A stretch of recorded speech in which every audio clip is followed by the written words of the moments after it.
This is each fragment's God-given protection, so that there is justness in their individual process of God potential unfoldment toward the One.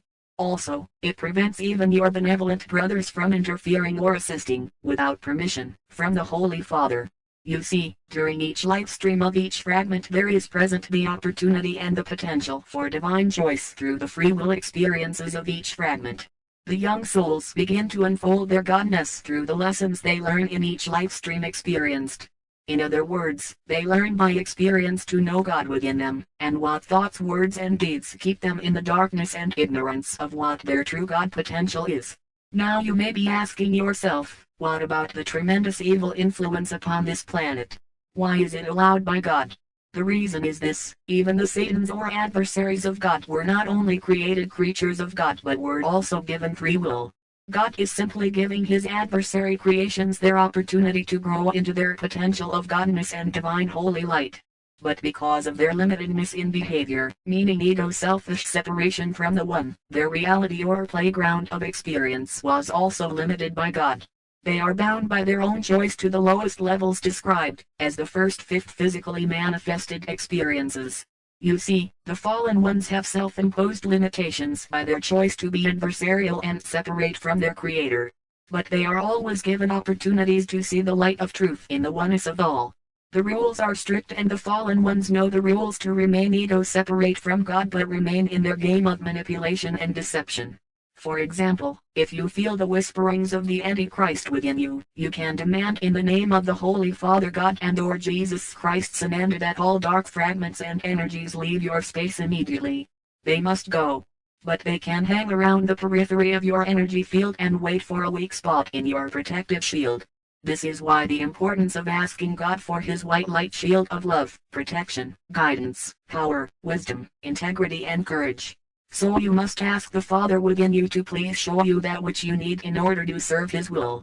Hence the importance of, not my will Father, but in all things let thy will be done.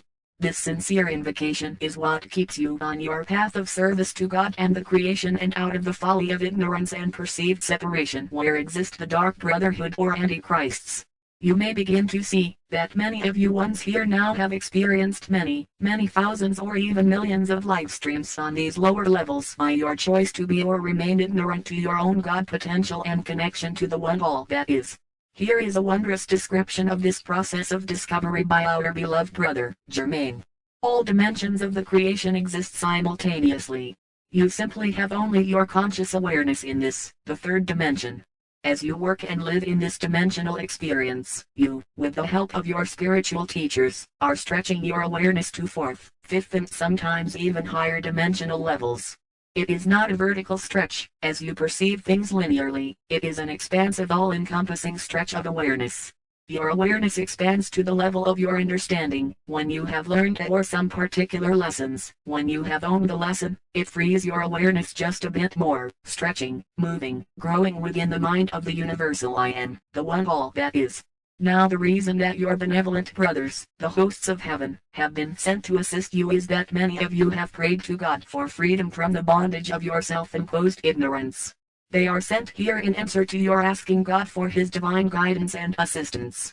They are your brothers of higher awareness in service to light of God and the creation.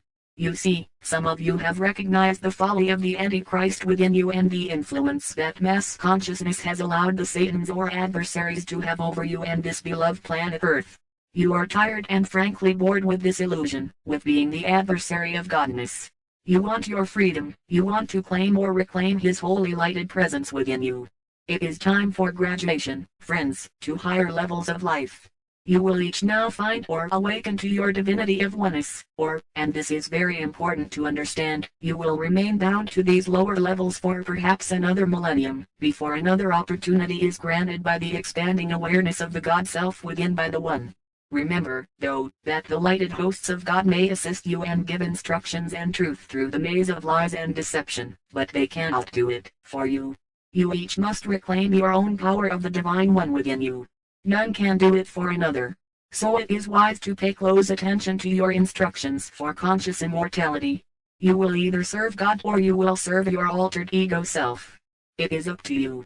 12. You must not judge others, but you must wisely judge all behavior and actions which are contrary to the laws of balance of God and the creation.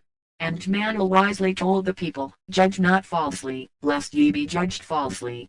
For with whatever judgment you judge, so will you be judged, and with whatever measure you measure, so will you be measured. Therefore judge according to the logic of the laws of nature, which are from the creation, for they alone are true and accurate.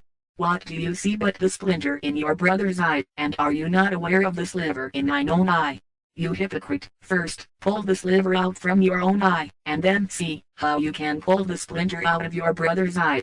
First, learn the laws of nature and of the creation, their logic, before you judge and want to see the mistakes of your fellow man. First learn through the laws of nature and of the creation your own mistakes, so that you can correct the mistakes of your fellow man. You should never give sacred things unto the dogs nor throw your pearls before the swine, lest they step on them with their feet and turn on you and tear you apart. For verily I say unto you, do not throw your spiritual treasures into the dirt and do not waste them on those who are unworthy, for they do not thank you, and they will tear you apart, for their understanding is small and their spirit is weak. End quote. And they called his name Emmanuel. Exactly, as it is written, no one must ever judge another to be less or more than he, especially, because the other one is of different color, race, creed or sex, or planet, than be you. But understand this carefully, you must wisely judge the behaviors and actions by anyone including self which you know are against life, meaning against or contrary to the laws which maintain the balance created by God within the creation. And so you must honor all of your brothers and sisters, as equal fragments of the one, but you must not, accept, tolerate or allow behavior and actions to continue, in your space, which you know break the laws of balance. But you must not think harshly of another and call him stupid or not worthy, because he is different in personality and behavior than you are and understand. Each is equal in reflection of God, only different. Celebrate and honor the unique differences of others. They, as are you, are expressing the Father within them in a unique and glorious way. Remember, God allows ignorance of the laws only to a point, and then he is pushed out of the temple of any of his fragments who continue with their blatant disregard and honor for life. 13. As ye sow, so shall ye reap. Also called the law of cause and effect.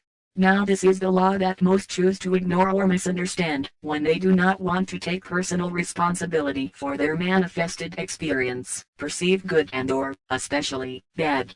God created cause and effect so that each soul fragment would recognize that, when he did a specific act, say stole a car from his brother, that there would be an effect to his transgression, such as perhaps going to jail. But the nature of the effect is produced in a way unique to each individual fragment, which will bring the greatest opportunity for the understanding of the lesson for that soul fragment. Unfortunately, for many the repeat and repeat of similar/same errors has continued over the course of some thousands of years. Yes, it is by choice that the soul would refuse to take personal responsibility for his thoughts, words and deeds. The catch is all are responsible for all which occurs within their manifested illusion. Whether or not one wisely chooses to finally recognize and accept this truth is entirely up to each.